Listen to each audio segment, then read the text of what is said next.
Assalamualaikum warahmatullahi wabarakatuh. Saudara-saudaraku muslimin dan muslimat yang dirahmati Allah. Bayangkan, di tengah gemerlap dan hiruk-pikuk kota Madinah pada zaman Rasulullah, tersembunyi kisah tragis seorang wanita cantik bernama Musaikhah. Di balik senyumannya yang menawan, tersembunyi penderitaan yang tak terbayangkan. Apa yang membuat wanita ini akhirnya berani melarikan diri dan mencari perlindungan kepada Rasulullah? Bagaimana tanggapan sang Nabi terhadap keluhan hatinya yang pilu? Ikuti kisah menggugah hati ini yang akan membawa kita menyelami kehidupan kelam Musaikhah dan pengampunan yang datang di akhir cerita. Bagaimana kisahnya? Mari kita simak video ini sampai akhir agar memahami hikmah yang terkandung di dalamnya.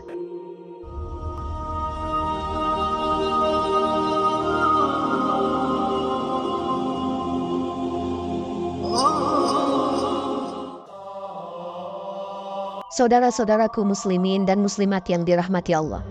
Pada kesempatan kali ini, kita akan membahas kisah budak seks pada zaman Rasulullah Sallallahu Alaihi Wasallam.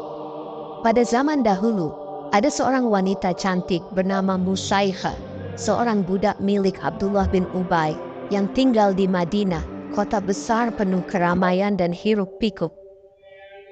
Saat pagi cerah, matahari seakan-akan memberikan semangat bagi mereka untuk menjalani aktivitas. Orang-orang Madinah umumnya beraktivitas, tetapi tidak bagi Musaikhah yang harus bergumul setiap hari dengan penderitaan dari Abdullah bin Ubay. Tak lama kemudian, terdengarlah suara pintu diketuk. Abdullah bin Ubay beranjak dari tempat duduknya. Ternyata saudagar kaya raya dari Mesir yang datang. "Wahai Ubay, bagaimana pesananku? Masih adakah budak cantikmu?" tanya si saudagar. "Sudah saya siapkan tuan, tapi sekarang tarifnya naik," kata Abdullah bin Ubay. Lantas sang saudagar kaya raya memberikan sekantong uang kepada Ubay. "Ini ada 400 dinar. Cukupkah ini untuk melayani aku dan teman-temanku?" tanya sang saudagar sedikit mengejek. "Cukup tuan, akan segera saya siapkan," jawab Abdullah bin Ubay.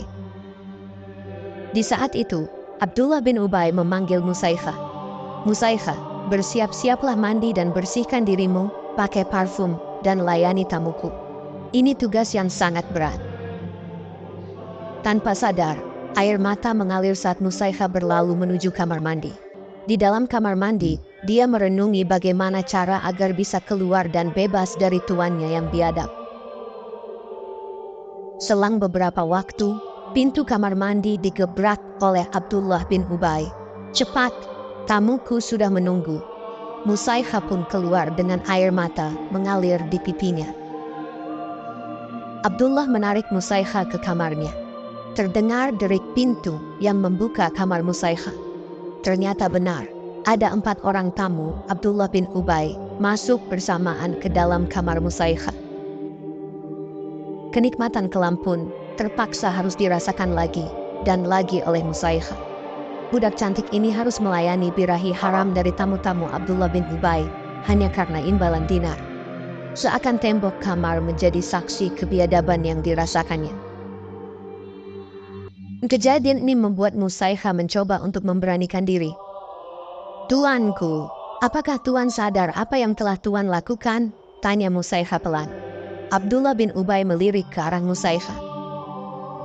"Memangnya ada yang salah dengan apa yang kulakukan?" jawab Abdullah. "Tuanku, menjajakan saya bukanlah hal yang dihalalkan oleh Allah," kata Musaikhah memberanikan diri. Tanpa ada angin, tiba-tiba tamparan Abdullah mengarah ke pipi Musaikhah.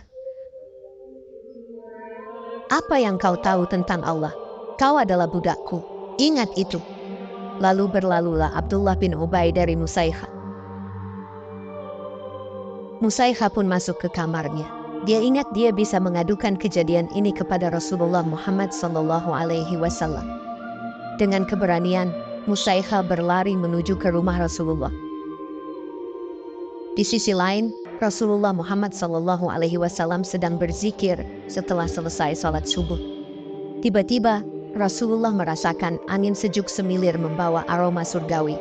Benar saja, malaikat Jibril datang kepada Rasulullah dengan membawa wahyu. Setelah saling mengucapkan salam, malaikat Jibril pun menyampaikan wahyu.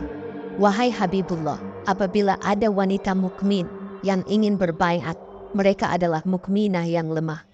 Mereka tidak mengada-ada dalam perkataannya, mereka tidak akan menyengsarakanmu.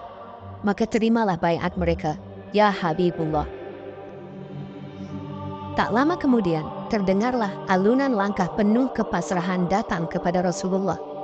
Dialah Musaiha yang datang dengan ketakutan dan keberanian. Langkahnya yang datang tersebut disambut oleh Rasulullah yang bersabda, Musaiha, Allah Subhanahu wa Ta'ala telah mendengar suara jeritanmu. Musaiha pun berkata, Alhamdulillah ya Rasul, aku datang ingin memohon perlindungan dan ingin berbaiat. Rasulullah bersabda, engkau telah berada di bawah perlindungan Allah dan Rasul-Nya. Sekarang engkau bebas di mata Allah dan para mukmin. Penjelasan Rasulullah membuat Musaiha terasa lepas dari segala beban kekelaman yang hampir merenggut dirinya. Sujud syukur Alhamdulillah Musaiha lakukan penuh haru dan harapan baru pun mulai terasa. Singkat cerita, Rasulullah menemui Abdullah bin Ubay dengan tatapan bijaksana yang menggetarkan jiwa Ubay. Abdullah bin Ubay dapat melihat sendiri kejahatan yang selama ini dia lakukan. Musaiha tidak lagi dapat kau miliki. Kini Musaiha telah bebas dari perbudakan keji yang kau paksakan. Menyuruh perbuatan yang sangat rendah seperti itu, kata Rasulullah. Abdullah bin Ubay pun pergi dari kerumunan orang yang berkumpul di situ. Kearifan dan keteduhan kalimat yang keluar dari mulut Rasulullah membuat orang Madinah yang mendengarnya berkumpul menjadi senang.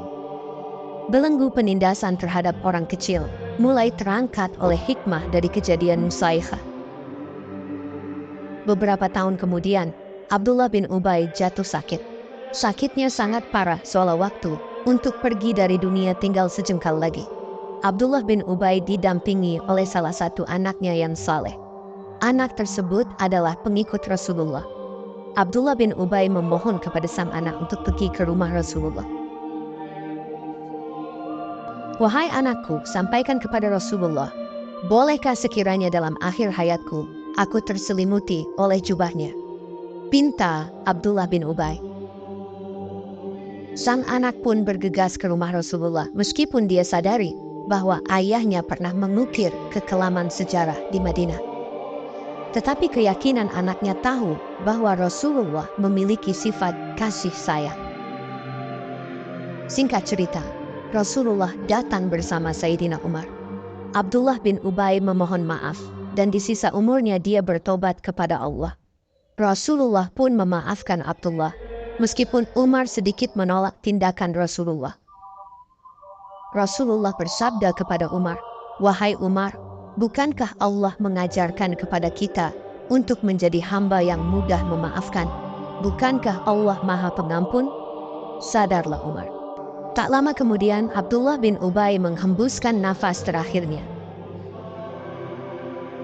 Kesimpulan dari kisah ini adalah sebuah perjalanan dari penderitaan menuju pembebasan dan pemahaman. Musaiha, seorang budak yang dipaksa melayani nafsu tamu-tamu majikannya, Abdullah bin Ubay menemukan kekuatan untuk mencari perlindungan kepada Rasulullah. Dengan keberanian dan keyakinannya, Musaiha akhirnya dibebaskan dari perbudakan dan mendapatkan haknya sebagai manusia yang merdeka di hadapan Allah dan Rasul-Nya. Kisah ini menunjukkan bahwa keadilan dan kasih sayang akan selalu menang atas ketidakadilan dan penindasan. Rasulullah mengajarkan pentingnya memaafkan dan melindungi yang lemah, sebuah pelajaran yang relevan sepanjang masa. Dengan memahami dan mengambil hikmah dari kisah ini, semoga kita semua dapat menjadi pribadi yang lebih baik, selalu mendekatkan diri kepada Allah Subhanahu wa Ta'ala, dan menjadi manfaat bagi sesama. Amin ya Rabbal Alamin. Wallahu a'lam bishawab. Semoga kisah ini bermanfaat dan sebaik-baiknya manusia adalah orang yang bermanfaat bagi orang lain. Wassalamualaikum warahmatullahi wabarakatuh.